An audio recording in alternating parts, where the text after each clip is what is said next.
안녕하세요.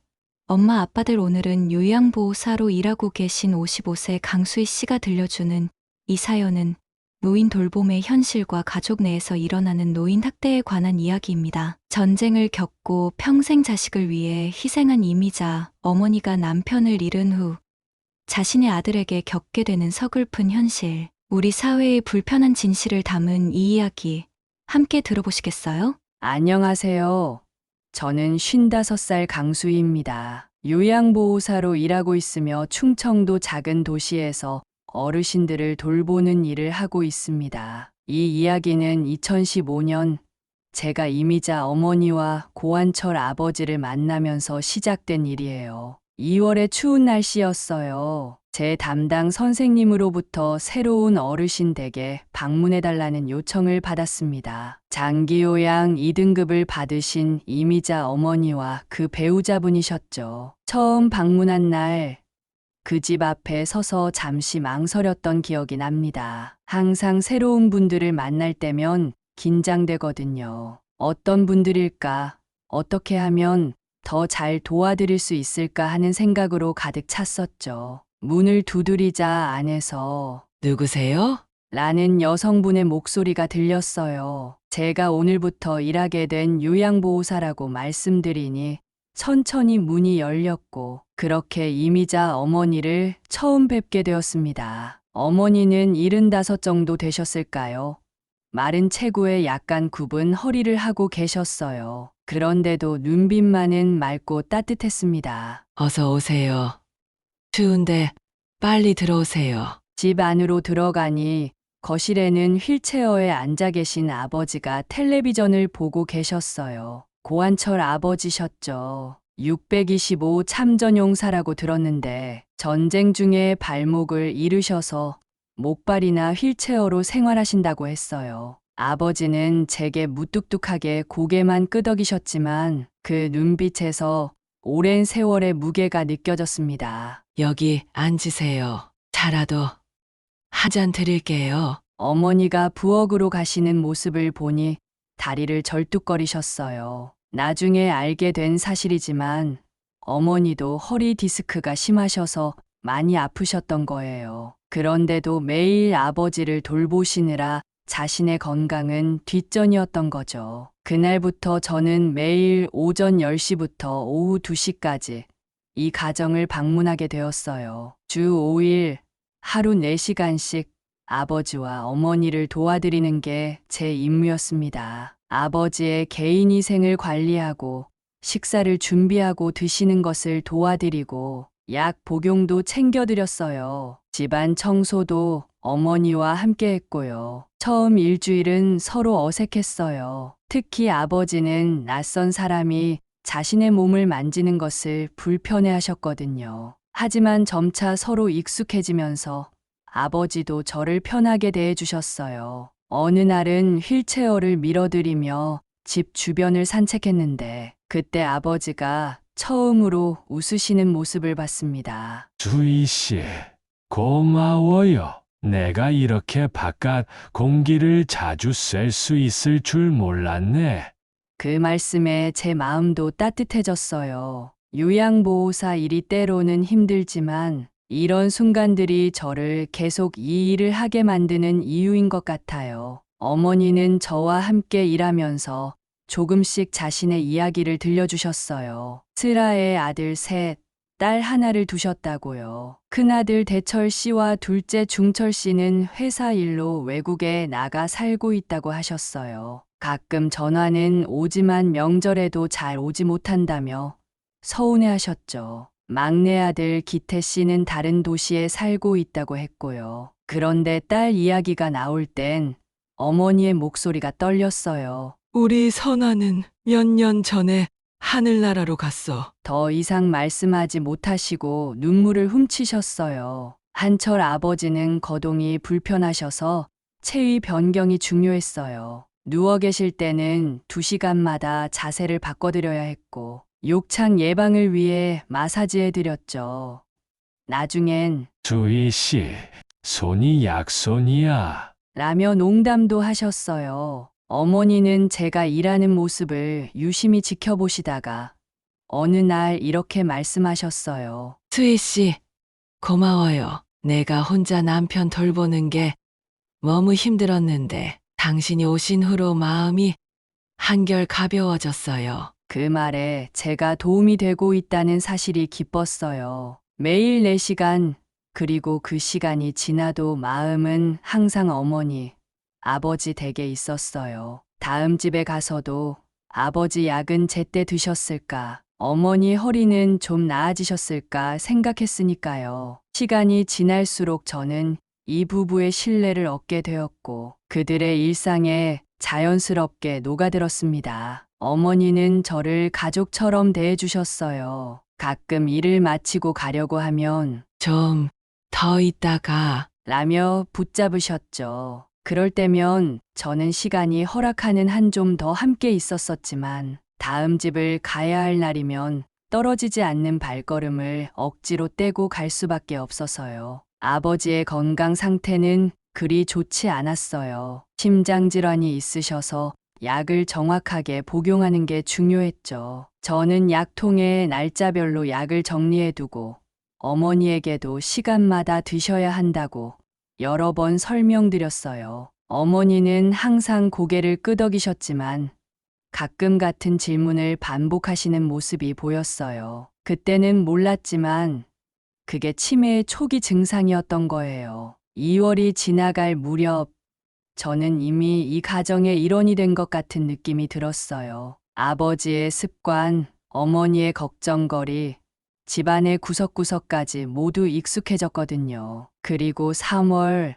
봄이 오면서 어머니는 조금씩 마음의 문을 열기 시작하셨습니다. 요양보호사로 일하면서 여러 어르신들을 만났지만 이미자 어머니와 고한철 아버지는 특별했어요. 아마도 그들의 삶에서 묻어나오는 진정성 때문이었을 거예요. 그들은 전쟁과 가난, 그리고 여러 어려움을 겪으면서도 서로를 지켜온 분들이었으니까요. 그런 분들을 돕는다는 것은 저에게 큰 보람이었습니다. 이때쯤부터 아버지의 건강이 조금씩 나빠지고 있었어요. 폐렴 증상이 있으셔서 병원에 모시고 갔는데 의사 선생님께서 나이가 많으셔서 면역력이 떨어지고 있다고 하셨어요. 그래서 저는 더 세심하게 아버지를 돌봐드리려 노력했습니다. 아버지는 이런 저의 보살핌에 감사하다는 말씀을 자주 하셨어요. 자신이 이렇게 남에게 폐를 끼치며 살 줄 몰랐다고 하실 때면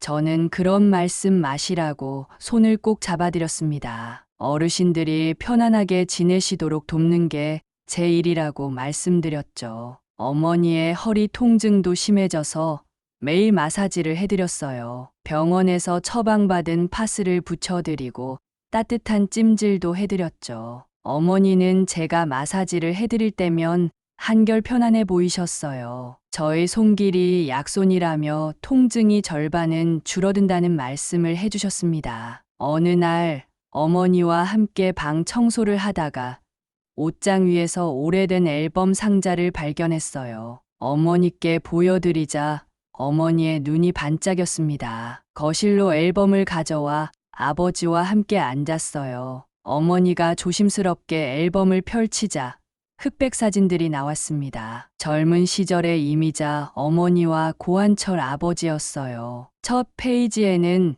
아버지가 군복을 입고 찍은 사진이 있었습니다. 23살의 늠름한 청년이었죠. 어머니는 21살의 소박한 한복 차림이었고요. 두 분이 처음 만났을 때 사진이라고 했어요. 어머니의 목소리에서 그 시절로 돌아간 듯한 설렘이 느껴졌습니다. 앨범을 넘기니 결혼식 사진이 나왔어요. 1950년대 초반 625 전쟁이 한창이던 시절이었죠. 소박한 예식이었지만 두 분의 얼굴은 행복으로 가득했습니다. 결혼하고 얼마 안 되어 아버지가 군대로 끌려갔다고 했어요. 그때 어머니가 임신 초기였다고 합니다. 어머니는 아버지가 전쟁터에 있는 동안 혼자서 큰아들을 낳고 키웠어요. 아버지가 돌아왔을 때 아이는 이미 걸음마를 하고 있었다고 했습니다. 그 이야기를 들려주시는 두 분의 눈에는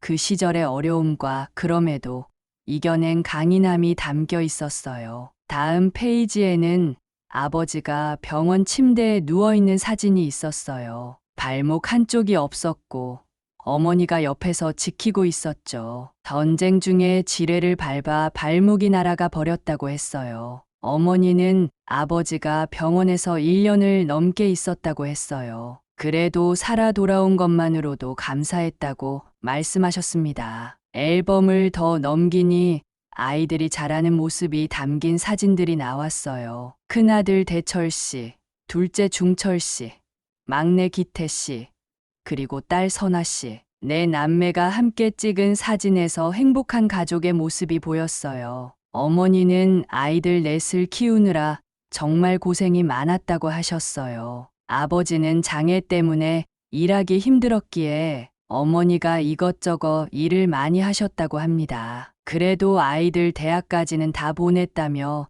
자부심이 느껴지는 말씀을 하셨어요. 그러다 선아 씨의 결혼식 사진에서 어머니가 멈추셨어요. 하얀 웨딩드레스를 입은 딸의 모습에 어머니의 눈에서 눈물이 흘러내렸습니다. 결혼하고 3년 만에 떠났다며 어머니가 흐느끼기 시작하셨어요. 아버지도 고개를 숙이셨고요. 저는 조용히 어머니의 어깨를 감싸 안았습니다. 어머니는 선아 씨가 시집을 잘못 갔다고 하셨어요. 시어머니가 너무 괴롭혔다고 합니다. 매일 아침부터 밤까지 일만 시켰고 휴일도 없었대요. 아이를 빨리 낳으라는 압박도 심했다고 했습니다. 어머니와 아버지는 그 상황을 몰랐다고 해요. 선아 씨가 집에 오면 항상 웃으면서 괜찮다고 했으니까요. 나중에 일기장을 보고서야 얼마나 힘들었는지 알게 되었다고 했습니다. 우리 선아가 우울증 약을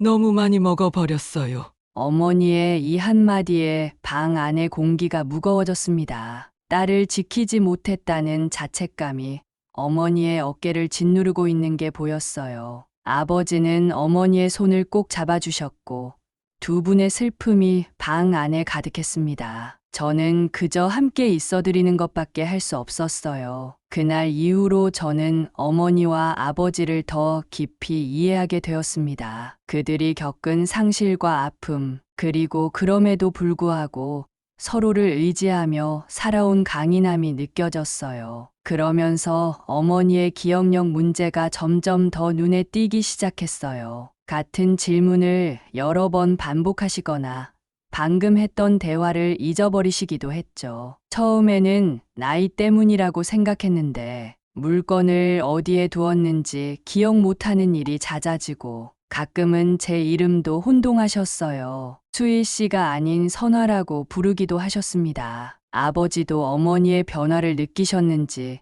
저에게 어머니가 요즘 이상하다고 하셨어요. 같은 말을 계속 반복하고 가끔은 자신을 다른 사람으로 착각하는 것 같다며 걱정하셨습니다. 저는 아버지께 솔직하게 치매 초기 증상일 수 있으니 병원에 가보는 게 좋겠다고 말씀드렸어요. 아버지는 자신도 아픈데 어머니마저 아프면 누가 돌봐주겠냐며 한숨을 쉬셨습니다. 저는 아버지의 손을 잡고 제가 도와드리겠다고 어머니를 병원에 모시고 가서 검사받게 해드리겠다고 약속했어요. 어머니의 인지 기능을 돕기 위해 간단한 퍼즐 놀이나 그림 그리기 같은 활동을 시작했어요. 처음에는 어머니가 거부하셨지만 시간이 지나면서 이런 활동을 기다리시게 되었죠. 오늘은 무슨 놀이를 할 거냐고 물으시며 어제 그린 그림을 찾으시는 모습을 보며 작은 변화라도 긍정적인 영향을 주고 있다는 생각에 기뻤어요. 아버지의 건강도 계속 신경 썼습니다. 특히 폐렴 이후로 호흡이 가끔 거칠어질 때가 있어서 산소 포화도를 자주 체크했어요. 아버지는 불평 한마디 없이 저의 보살핌을 받아들이셨고 가끔은 제가 자신의 수명을 연장시키는 천사 같다는 말씀을 해주셨습니다. 그럴 때면 저도 웃으며 어머니가 아버지 없이는 못 사신다고 하셨다며 오래 사셔야 한다고 말씀드렸어요. 3월 말이 되자 봄이 완연해졌어요. 어머니와 저는 가끔 집 앞 정원에 나가 함께 앉아 봄 햇살을 즐겼습니다. 아버지도 휠체어를 밀고 나가 함께 했고요. 그 시간들이 참 평화로웠어요. 어머니와 아버지가 처음 만났을 때도 이렇게 봄이었다며 서로 추억을 나누는 모습을 보면서 60년도 더 된 기억을 이렇게 생생하게 간직하는 두 분의 사랑에 감동했습니다. 그러나 행복한 시간은 오래 가지 않았습니다. 4월로 접어들면서 아버지의 건강이 급격히 나빠지기 시작했거든요. 누구도 예상하지 못한 이별의 순간이 다가오고 있었습니다. 4월의 어느 날 평소와 같이 고한철 아버지와 이미자 어머니 댁을 방문했습니다. 그날은 유독 공기가 무거웠어요. 아버지의 안색이 좋지 않으셨고 호흡도 평소보다 거칠었습니다. 어머니는 불안한 듯 아버지 곁을 떠나지 않고 계셨어요. 저는 평소처럼 아버지의 혈압과 체온을 체크했습니다. 혈압이 평소보다 낮았고 산소 포화도도 90% 아래로 떨어져 있었어요. 아버지의 손을 잡았는데 차갑게 식어 있었습니다. 즉시 119에 연락했어요. 구급대원들이 아버지를 응급실로 이송하는 동안 저는 어머니의 손을 꼭 잡고 있었습니다. 어머니는 그저 멍하니 앞만 보고 계셨어요. 병원에 도착해서 의사 선생님은 아버지의 심장 기능이 많이 약해졌다고 말씀하셨습니다. 중환자실로 옮겨지셨고 면회는 제한적으로만 가능했어요. 남편이 괜찮을까요? 어머니의 떨리는 목소리에 무슨 말을 해드려야 할지 몰랐습니다. 그저 어머니의 어깨를 안아드리는 것밖에 할 수 없었어요. 그날 밤 어머니는 병원 의자에서 주무셨고 저는 근무 시간이 끝났지만 함께 있었습니다. 다음 날 아침 근무를 시작하자마자 병원으로 갔어요. 어머니는 밤새 한숨도 못 주무신 얼굴로 그대로 앉아 계셨습니다. 아버지의 상태는 나아지지 않았어요. 의사 선생님은 최선을 다하고 있지만 나이가 많으시고 지병이 있어 회복이 쉽지 않을 것이라고 했습니다. 그렇게 사흘이 지났어요. 제 근무 시간에는 어머니를 도와 밥을 드시게 하고 씻으실 수 있도록 했습니다. 네 번째 날 아버지의 호흡이 더 불규칙해졌어요. 의사 선생님이 가족들에게 연락하라고 하셨죠. 저는 어머니를 도와 큰아들 대철 씨와 둘째 중철 씨에게 해외로 전화를 걸었습니다. 막내 기태 씨에게도 연락했어요. 모두들 곧 오겠다고 했습니다. 그날 밤 제가 퇴근하고 난 뒤 연락이 왔어요. 아버지가 돌아가셨다고. 제 마음은 무너져 내렸습니다. 어머니는 어떤 상태일까 걱정되어 바로 병원으로 달려갔어요. 어머니는 아무 말 없이 아버지 곁에 앉아 손을 잡고 계셨습니다. 눈물도 없이 그저 멍한 표정으로요. 마치 영혼이 빠져나간 것 같았어요. 다음 날 큰아들과 둘째가 해외에서 도착했고 막내 기태 씨도 가족과 함께 왔습니다. 장례식 준비가 시작되었어요. 저는 요양보호사로서 여전히 어머니를 돌보는 일을 계속했습니다. 어머니가 식사를 하시도록 도와드리고 잠시라도 쉬실 수 있게 해드렸어요. 장례식 동안 저는 어머니 곁을 지켰습니다. 조문객들이 오가는 동안 어머니는 의자에 앉아 정적인 모습으로 있었어요. 가끔 고맙습니다. 라는 말씀만 반복하셨죠. 마치 영혼의 일부를 잃어버린 것 같았습니다. 장례식장에서 가족들의 모습을 지켜보면서 묘한 긴장감을 느꼈어요. 큰아들과 둘째는 바쁘다며 장례식이 끝나자마자 곧 떠나야 한다고 했습니다. 마치 의무를 다하는 듯한 태도였어요. 그들이 어머니와 나누는 대화는 형식적이었고 어머니의 앞으로의 생활에 대한 진지한 논의는 없었습니다. 특히 막내 기태 씨와 그의 아내 민숙 씨의 모습이 눈에 띄었어요. 그들은 다른 사람들이 없을 때 복도에서 작은 목소리로 대화를 나누고 있었습니다. 우연히 지나가다 들은 대화에서 유족연금과 통장 같은 단어가 들렸어요. 그 순간 불편한 느낌이 들었지만 장례식 중이라 더 신경 쓰지 않았습니다. 이제 어머니 통장은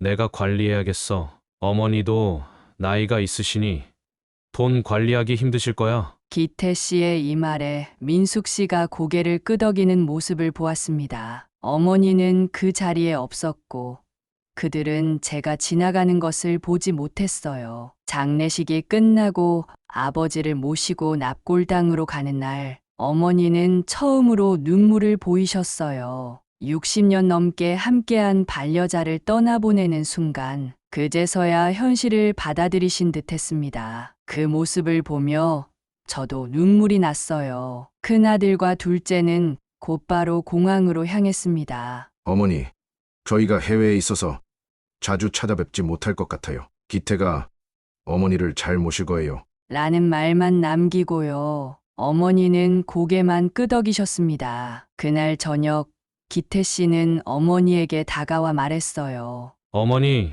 이제 제가 모시겠습니다. 저희 가족이 이사 와서 함께 살겠습니다. 어머니는 아무 말씀도 하지 않으셨지만 제 눈에는 그 말에 담긴 진정성이 의심스러웠습니다. 장례식 동안 기태 씨와 그의 아내가 나눈 대화들이 자꾸 떠올랐거든요. 다음 날부터 기태 씨 가족이 어머니 댁으로 이사를 시작했습니다. 그들에게는 15살 아들 현우와 12살 딸 서연이 있었어요. 아이들은 어머니에게 별로 관심이 없어 보였습니다. 기태 씨의 아내 민숙 씨는 겉으로는 공손했지만 뭔가 불편한 기색이 역력했어요. 이사가 끝나고 제가 평소처럼 방문했을 때 집안의 분위기가 완전히 달라져 있었습니다. 기태 씨 가족의 물건들이 거실과 방들을 가득 채우고 있었고 어머니는 작은 방 하나로 밀려나 있었어요. 아버지의 휠체어와 옷가지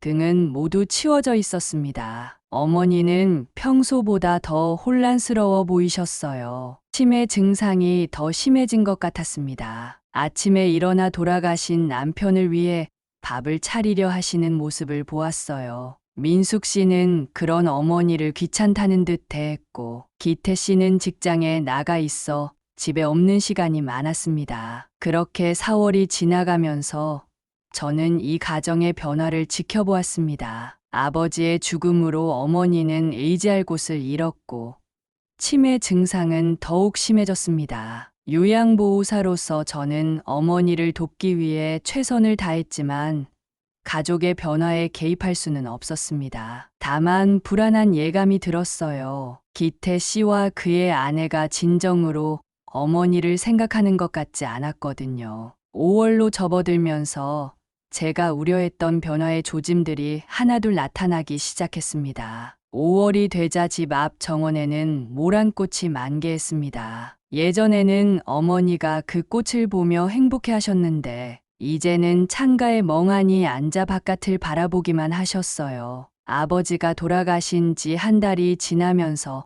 어머니의 치매 증상은 더욱 뚜렷해졌습니다. 매일 아침 어머니는 일어나자마자 아버지의 밥을 차리셨어요. 돌아가신 분을 위해 수저를 놓고 국을 떠놓는 모습을 보면 가슴이 아팠습니다. 가끔은 저를 딸 선아 씨로 착각하시기도 했어요. 선아야, 오늘은 일찍 왔구나. 라고 말씀하실 때면 제가 수위라고 부드럽게 일러드렸지만 어머니는 금방 또 잊으셨습니다. 저는 매일 10시에 방문해서 어머니의 개인위생 관리를 도왔어요. 머리를 빗겨드리고 옷을 갈아입히고 약을 챙겨드렸습니다. 식사를 준비하고 집안 청소와 빨래도 했어요. 어머니의 인지 활동을 돕기 위해 간단한 퍼즐과 그림 그리기도 함께 했습니다. 어느 날 저는 점심 식사를 위해 잠시 주방에 있었습니다. 거실에서 민숙 씨의 목소리가 들렸어요.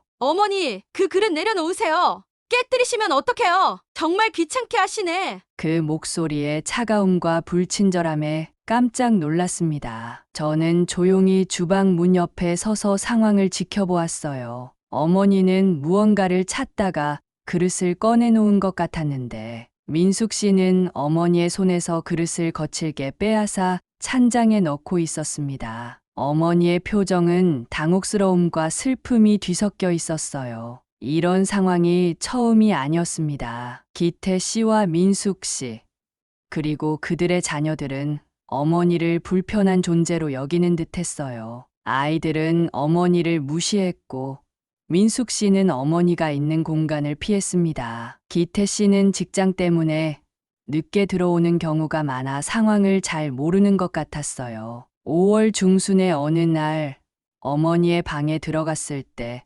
어머니가 눈물을 흘리고 계셨습니다. 저는 놀라서 무슨 일이냐고 여쭤봤어요. 수희 씨, 내 통장이 없어졌어. 어머니의 떨리는 목소리에 가슴이 아팠습니다. 어머니는 국가유공자 유족연금과 약간의 저축을 가지고 계셨는데 그 통장을 항상 베개 밑에 두셨다고 했어요. 어머니의 말씀을 듣고 함께 방을 뒤져봤지만 통장은 보이지 않았습니다. 저는 조심스럽게 기태 씨에게 물어봤어요. 그는 어머니가 나이가 많으셔서 돈 관리를 잘 못하시니 자신이 맡아서 관리하겠다고 했어요. 어머니가 헷갈리시는 것이라며 일축해버렸습니다. 어머니가 치매 증상이 있으셔서 돈을 어디 두셨는지 자꾸 잊어버리세요. 제가 안전하게 보관하고 있으니 걱정 마세요. 그의 말에 의심이 들었지만 저는 가족 문제에 깊이 개입할 위치가 아니었어요. 다만 어머니께 상황을 설명해드리고 안심시켜드렸습니다. 그러나 어머니의 눈빛에서 불안과 혼란을 읽을 수 있었어요. 기태 씨 부부는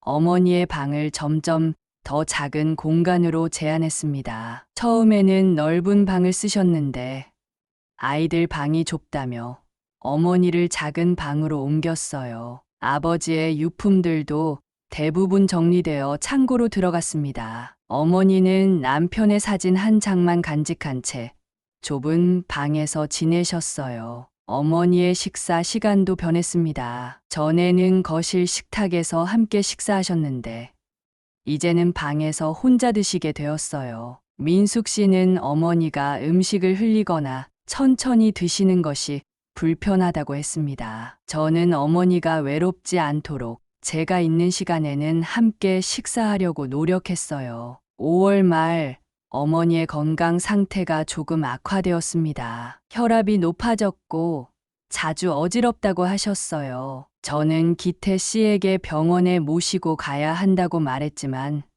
그는 바쁘다며 미루었습니다. 결국 제가 근무 시간 중에 어머니를 모시고 병원에 갔어요. 의사 선생님은 어머니의 고혈압 약을 조정해 주셨고 치매 검사도 받아보라고 권했습니다. 어머니의 증상이 알츠하이머 초기와 비슷하다고 하셨어요. 검사 결과 경도인지 장애와 초기 치매로 진단받으셨습니다. 의사 선생님은 규칙적인 생활과 스트레스 관리가 중요하다고 강조하셨어요. 병원에서 돌아오는 길에 어머니는 제 손을 꼭 잡으셨습니다. 수희 씨, 나 이제 기억이 점점 없어지는 거지?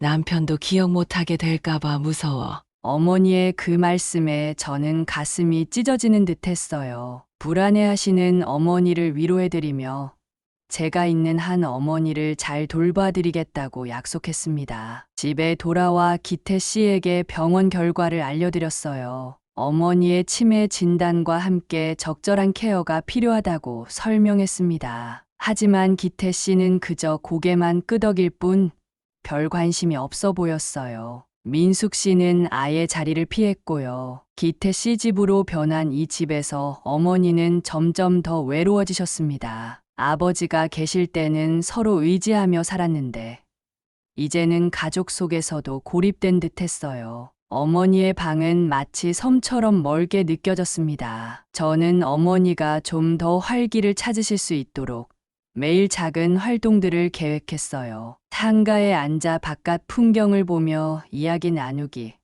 옛 사진첩 보기, 간단한 스트레칭 하기 등이었죠. 어머니는 특히 제가 읽어드리는 옛날 이야기를 좋아하셨습니다. 어머니의 손주들, 현우와 서연은 어머니에게 거의 말을 걸지 않았어요. 학교와 학원에 바쁘다는 이유로 어머니 방에는 들어가지 않았습니다. 예전에 어머니가 그 아이들을 얼마나 사랑으로 키워주셨는지 생각하면 너무 안타까웠어요. 아이들이 어렸을 때 어머니가 돌봐주셨다고 들었는데 이제는 그 정성을 외면하고 있었습니다. 5월의 마지막 날 어머니가 화장실에 가시다가 넘어지셨어요. 다행히 큰 부상은 없었지만 엉덩이에 타박상을 입으셨습니다. 저는 그 일을 기태 씨에게 알렸고 어머니의 방까지 가는 복도에 손잡이를 설치하는 것이 좋겠다고 제안했어요. 기태 씨는 비용이 많이 든다며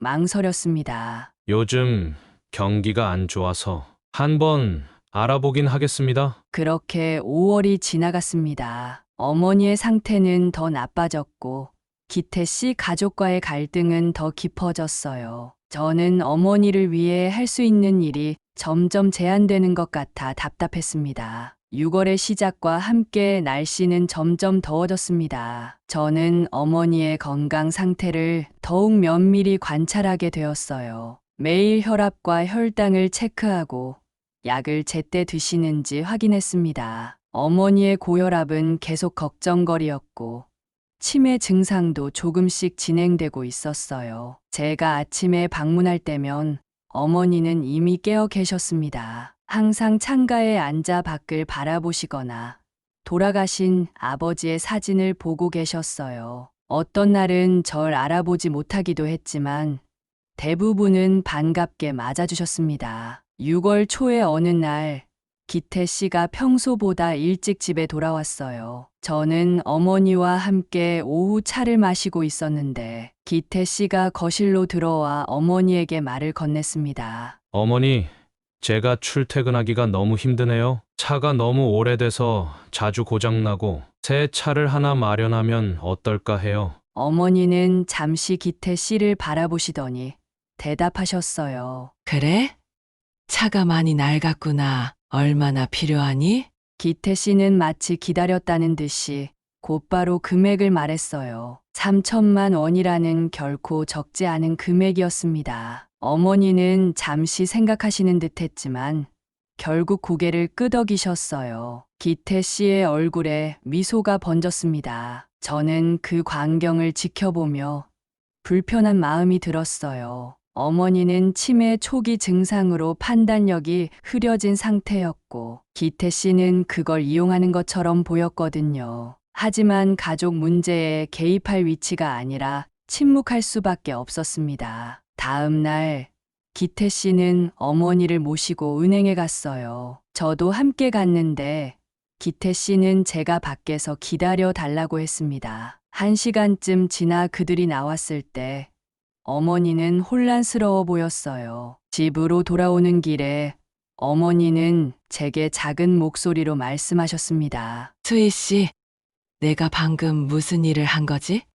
디태가 여러 서류에 도장을 찍으라고 했는데. 그 말을 듣고 제 가슴이 철렁 내려앉았어요. 제가 무슨 말을 해야 할지 몰라 당황하고 있을 때 기태 씨가 끼어들었습니다. 어머니, 아까 설명해드렸잖아요. 어머니, 통장에서 차 살 돈을 인출한 것뿐이에요. 기태 씨의 말투는 공손했지만 눈빛에서는 경고의 메시지가 느껴졌어요. 저를 향한 경계심이 역력했습니다. 그날 오후 저는 어머니의 방을 청소하다가 서랍 속에서 통장 몇 개를 발견했어요. 호기심에 잠깐 들여다보니 대부분 잔액이 거의 없었습니다. 몇 달 전까지만 해도 어머니는 평생 모으신 저축이 있다고 하셨는데 그것들이 어디로 갔을까요? 6월 중순 저는 우연히 기태 씨가 어머니의 도장을 사용하는 장면을 목격했습니다. 어머니가 낮잠을 주무시는 동안 기태 씨는 서류 몇 장에 어머니의 도장을 찍고 있었어요. 저는 부엌에서 나오다가 그 광경을 보았는데 기태 씨는 제가 본 것을 알아차리고 서류를 서둘러 정리했습니다. 아, 수희 씨, 어머니 약 드실 시간인가요? 제가 세금 관련 서류를 좀 정리하고 있었어요. 기태 씨의 당황한 표정과 변명이 의심스러웠지만 저는 아무 말도 하지 않았어요. 6월 말 저는 어머니를 모시고 병원 검진을 가기로 했어요. 어머니의 혈압이 안정되지 않았고 치매 약도 조정이 필요했거든요. 그런데 기태 씨가 갑자기 반대했습니다. 굳이 지금 가실 필요가 있을까요? 어머니 상태가 많이 좋아지셨는데 다음 달에 가시는 게 어떨까요? 저는 당황했지만 어머니의 약은 하루라도 먹지 않으면 건강에 문제가 되는 거라 기태 씨의 반대에도 불구하고 병원에 갔습니다. 검진 결과 어머니의 혈압약을 바꿔야 했고 치매 약도 증량이 필요했어요. 의사 선생님은 어머니의 생활 환경이 안정적이어야 한다고 강조하셨습니다. 병원에서 돌아온 후 기태 씨는 저를 불러 이야기를 나눴어요. 수희 씨, 앞으로는 가족 일에 너무 깊이 관여하지 말아주세요. 어머니 건강 문제는 제가 알아서 할 테니까요. 그의 말에는 명백한 경고가 담겨 있었습니다. 저는 요양보호사로서 어머니의 건강을 돌보는 것이 제 의무라고 대답했지만 기태 씨의 표정은 변하지 않았어요. 그렇게 6월이 지나가면서 어머니의 작은 재산은 조금씩 기태 씨 가족에게 흘러갔습니다. 새 차를 사고 민숙 씨의 친정어머니를 돕고 어머니는 평생 모으신 저축이 어디로 가는지 제대로 인식하지 못하셨어요. 저는 어머니를 지키기 위해 최선을 다했지만 가족의 벽을 넘기는 어려웠습니다. 그리고 7월로 접어들면서 어머니의 연금마저 위협받게 되었어요. 7월이 되자 무더위가 시작되었습니다. 저는 어머니의 방에 선풍기를 추가로 설치하고 수시로 수분을 섭취하시도록 챙겼어요. 기태 씨 부부는 거실에 에어컨을 켜고 지냈지만 어머니의 작은 방까지는 시원한 바람이 미치지 않았습니다. 어머니의 건강 상태는 크게 나아지지 않았어요. 고혈압 약을 바꾸긴 했지만 스트레스로 인해 혈압이 자주 오르내렸습니다. 치매 증상도 조금씩 진행되어 최근 일들을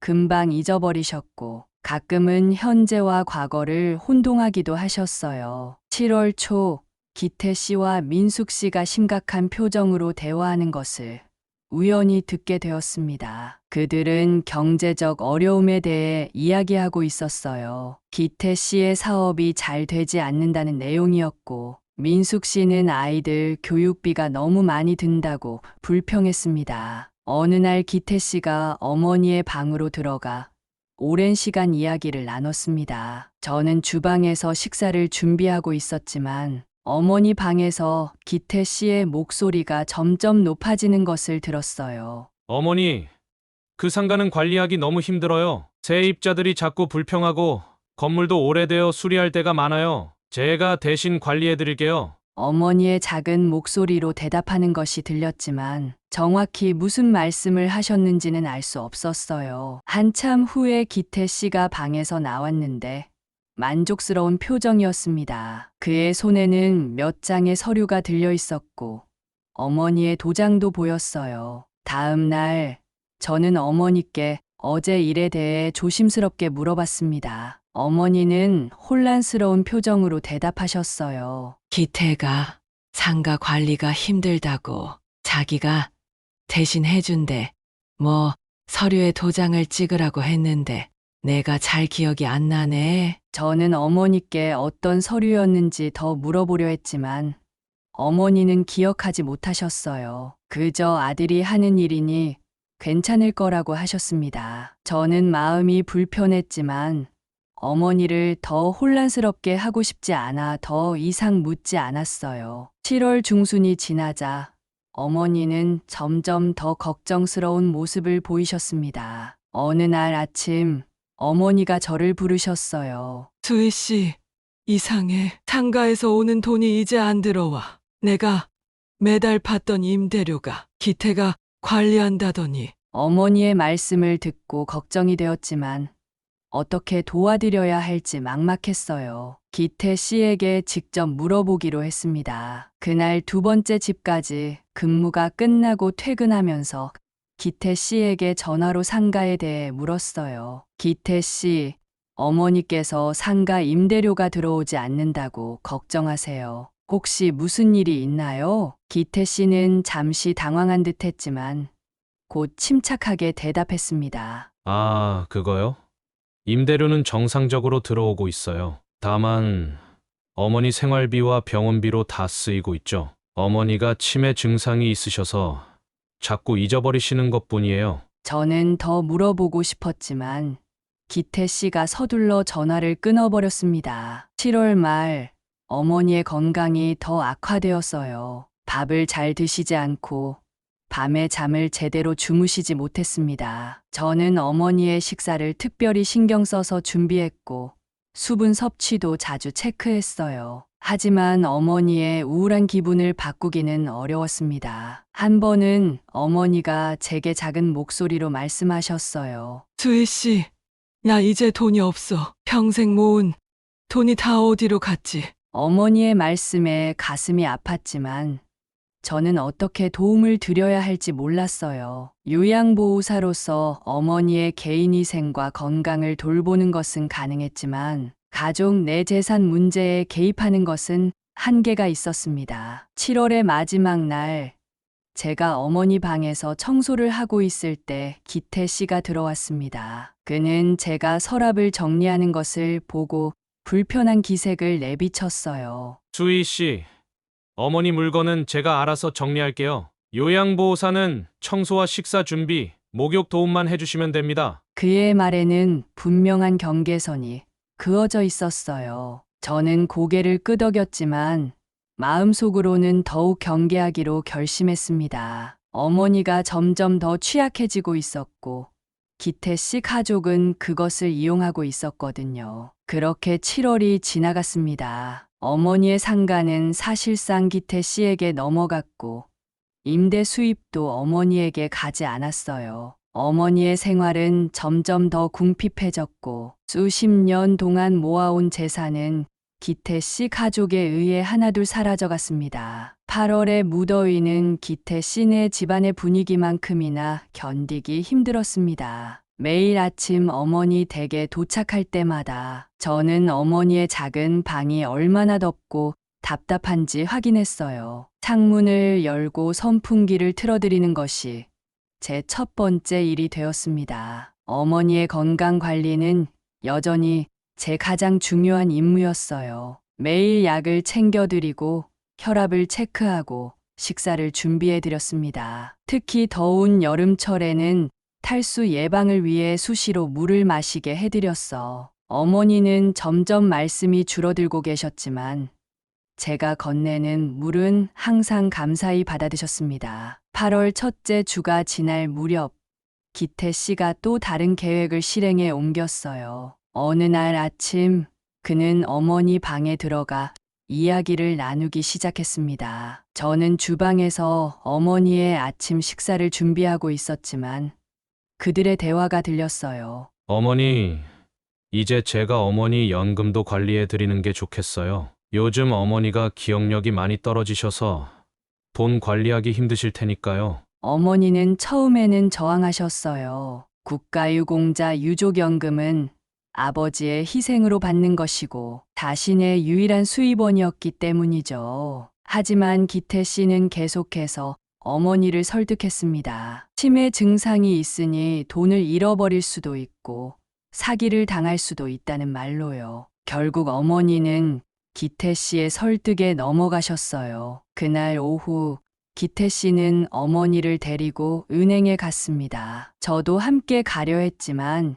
기태 씨는 가족 일이라며 제가 따라오는 것을 거절했어요. 그들이 돌아왔을 때 어머니의 표정은 공허해 보였습니다. 기태 씨는 만족스러운 표정으로 서류가 든 서류 가방을 들고 있었어요. 그날부터 어머니의 연금 통장은 기태 씨가 관리하게 되었습니다. 며칠 후 어머니가 저에게 속삭이듯 말씀하셨어요. 수희 씨, 기태가 내 마지막 통장을 가져갔어. 이제 내 돈을 쓰려면 기태한테 말해야 해. 어머니의 목소리에는 깊은 슬픔과 무력감이 담겨 있었습니다. 제가 뭐라고 답해야 할지 몰라 그저 어머니의 손을 잡아드렸어요. 어머니는 눈물을 흘리셨습니다. 일주일이 지나고 어머니의 정기 병원 방문 일정이 다가왔어요. 고혈압과 치매 관리를 위해 매달 병원에 가서 진료를 받고 처방전을 받아야 했거든요. 평소에는 제가 어머니를 모시고 병원에 가고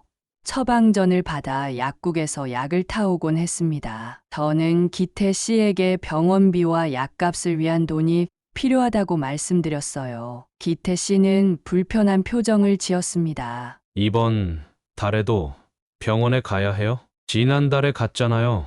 어머니 상태가 많이 좋아졌던데. 저는 어머니의 고혈압과 치매 약은 정기적으로 처방받아야 하고 상태를 꾸준히 확인해야 한다고 설명했습니다. 기태 씨는 마지못해 지갑에서 돈을 꺼냈지만 병원비와 약값을 합한 금액보다 훨씬 적었어요. 이게 전부예요.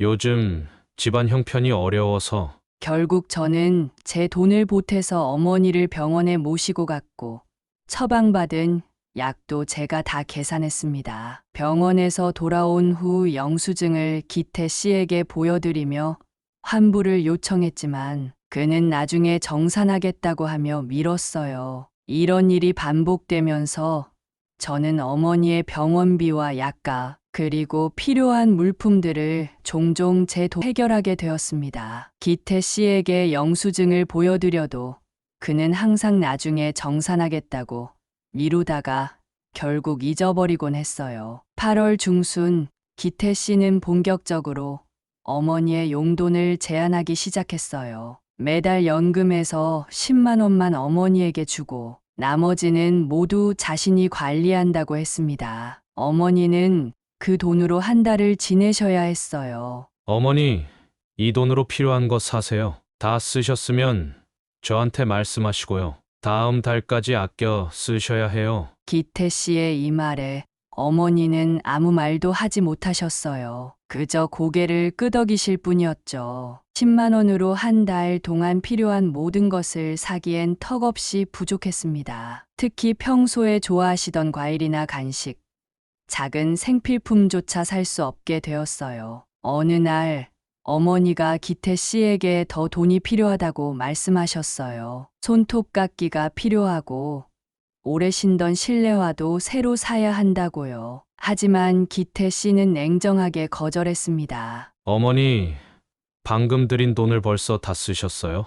이렇게 펑펑 쓰시면 안 돼요. 그런 것들은 다음 달에 사드릴게요. 하지만 기태 씨는 약속을 지키지 않았고 어머니는 필요한 생필품조차 제때 구하지 못했어요. 결국 제가 다시 제 돈으로 필요한 물건들을 사드렸습니다. 이런 상황에 화가 난 저는 기태 씨에게 항의했어요. 어머니의 연금은 어머니를 위해 써야 하는 것이고 최소한의 생활용품과 약은 제때 구해드려야 한다고 말했습니다. 기태 씨는 표면적으로는 동의했지만 실제로는 별로 신경 쓰지 않는 것 같았어요. 이 일이 있은 후 민숙 씨의 태도가 더욱 노골적으로 변했습니다. 어느 날 제가 어머니의 방을 청소하고 있을 때 민숙 씨가 갑자기 들어왔어요. 유의양보호사 주제에 가족 일에 끼어들지 마세요. 당신은 청소하고 밥하는 게 일이지.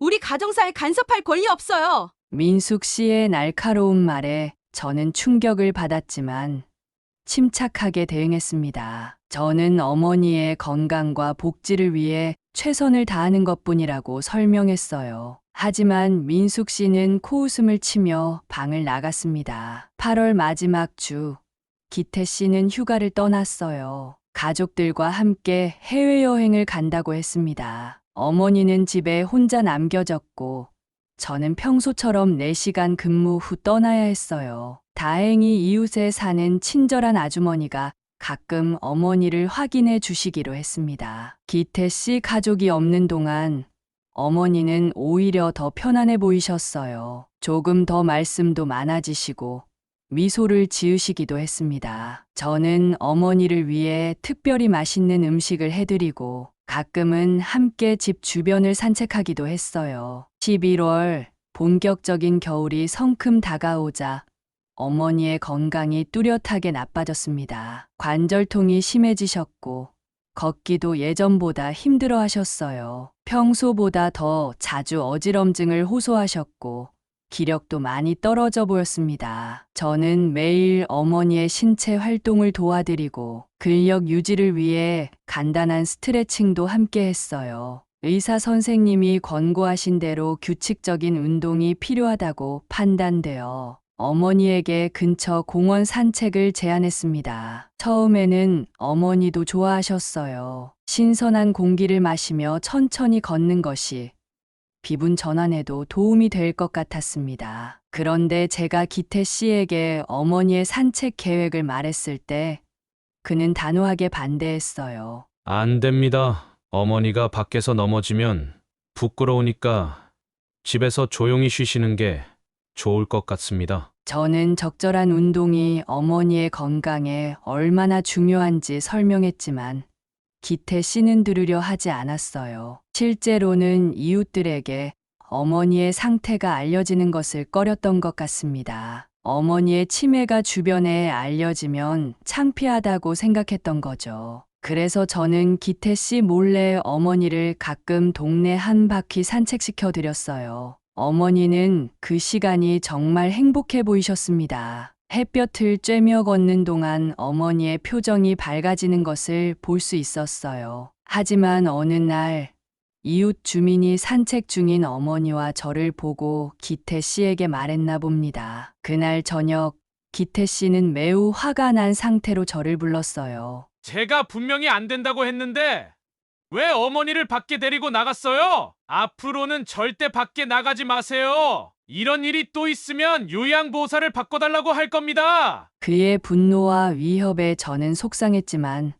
어머니의 건강을 위해서는 양보할 수 없었어요. 하지만 실질적으로 제가 할 수 있는 것은 제한적이었습니다. 그 이후로 민숙 씨는 어머니의 방을 청소하는 빈도를 줄였고 식사도 대충 차려주기 시작했어요. 아침이면 찬밥과 김치 몇 조각만 올려 방에 두고 가곤 했습니다. 저는 제 근무 시간 동안 어머니에게 제대로 된 식사를 해드리려 노력했지만 하루 중 4시간뿐이었어요. 어머니는 점점 더 자신의 방에 고립되셨습니다. 기태 씨 가족들은 어머니를 거실로 초대하지 않았고 가족 모임에도 참여시키지 않았어요. 어머니는 하루 종일 작은 방에서 텔레비전만 보며 지내셨고 저는 그런 어머니의 모습이 안타까웠습니다. 어머니의 고립은 그녀의 정신 건강에도 영향을 미쳤어요. 기억력이 더 나빠지셨고 우울해 보이셨습니다. 저는 어머니의 정서적 지원을 위해 근무 시간에 더 많은 대화를 나누려고 노력했어요. 옛날 이야기를 물어보거나 사진첩을 함께 보며 기억을 되살리는 시간을 가졌습니다. 12월 말 제가 출근했을 때 어머니가 평소보다 더 초췌해 보이셨어요. 밤에 잠을 잘 못 주무셨다고 했습니다. 저는 어머니의 건강 상태가 걱정되어 기태 씨에게 다시 한번 의사를 만나봐야 한다고 제안했지만 그는 비용 문제를 언급하며 거절했어요. 그렇게 12월이 끝나가며 어머니는 점점 더 가족 내에서 소외되고 있었습니다. 어머니의 손주들 현우와 서연은 어머니에게 인사조차 하지 않았고 어머니가 예전에 그들을 얼마나 사랑으로 돌봐주셨는지 잊은 것 같았어요. 2016년 설날이 다가왔습니다. 해가 바뀌었지만 어머니의 상황은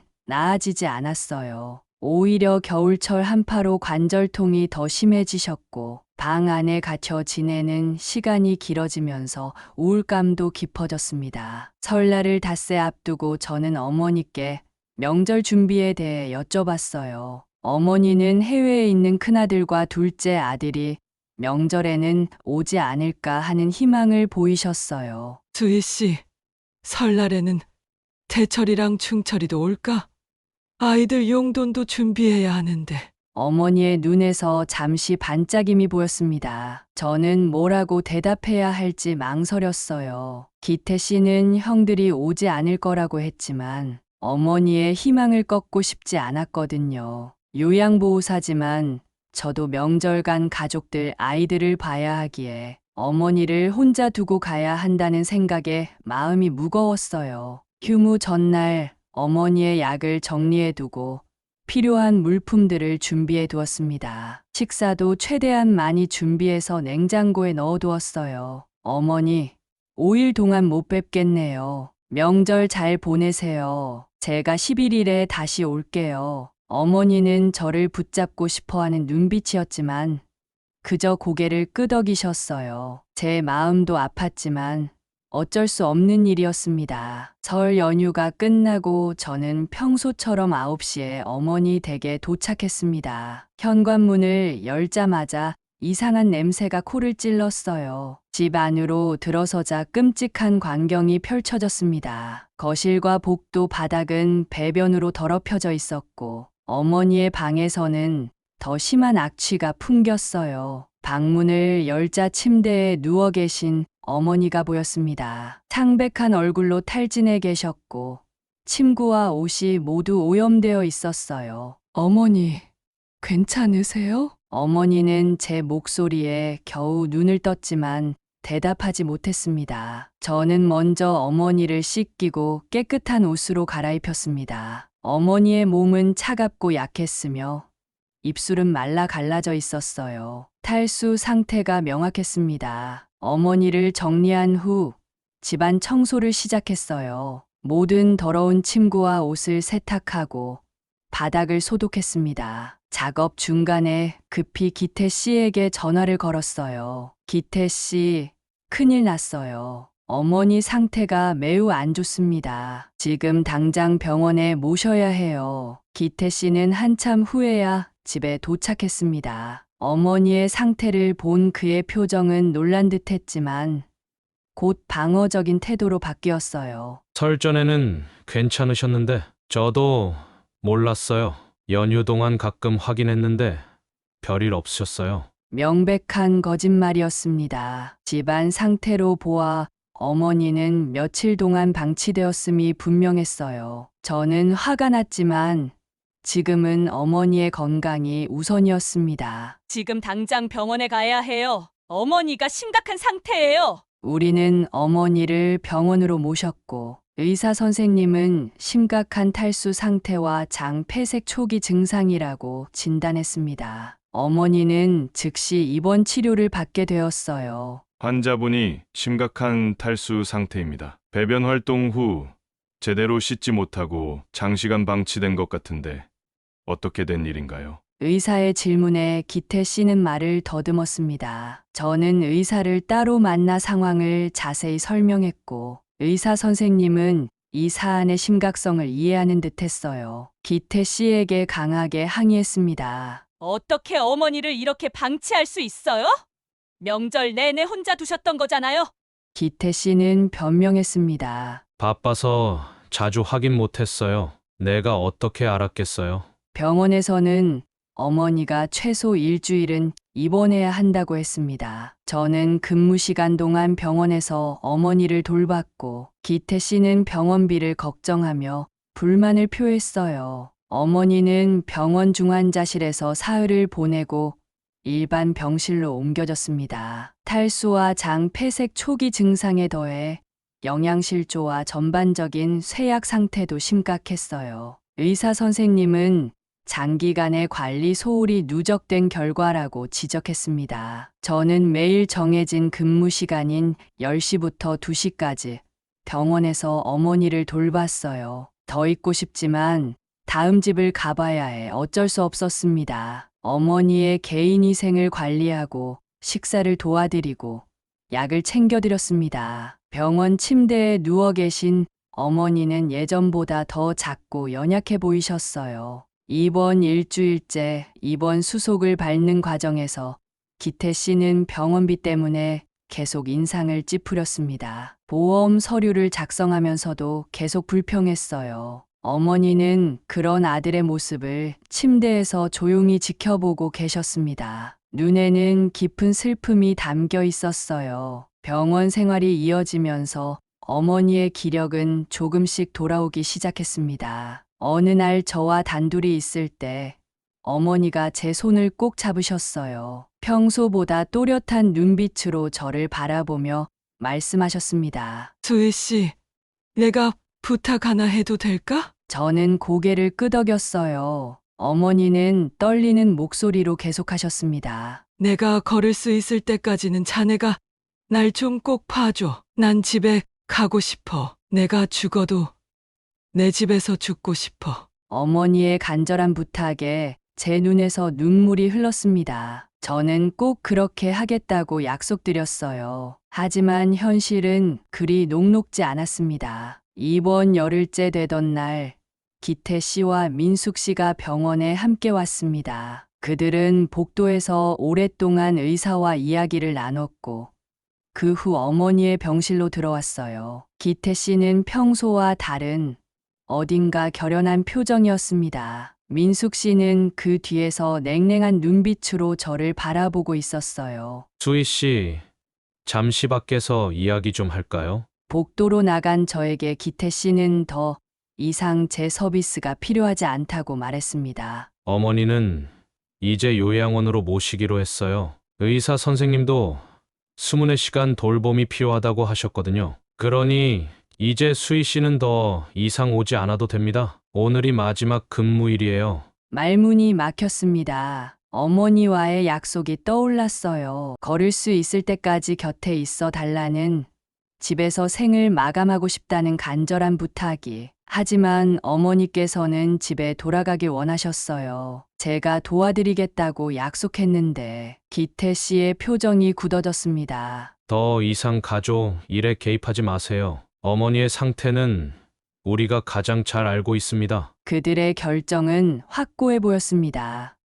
요양보호사로서 제가 할 수 있는 일은 여기까지였나 봅니다. 저는 마지막으로 어머니께 인사드리고 싶다고 부탁했어요. 기태 씨는 잠시 망설이다 허락했습니다. 병실로 돌아가자 어머니는 창밖을 바라보고 계셨어요. 제 발소리에 고개를 돌리셨을 때 어머니의 눈빛에서 이미 모든 것을 알고 계신다는 것을 느꼈습니다. 저는 어머니의 손을 꼭 잡았습니다. 어머니, 더 이상 어머니를 돌봐드릴 수 없게 되었어요. 말을 잇기가 어려웠습니다. 목이 메었어요. 어머니는 미소를 지으셨습니다. 그 미소에는 슬픔과 체념, 그리고 이해가 담겨 있었어요. 괜찮아. 수희 씨, 자네는 충분히 잘해줬어. 내 딸보다도 더. 어머니의 눈에서 눈물이 흘러내렸습니다. 저도 참았던 눈물을 터뜨리고 말았어요. 어머니,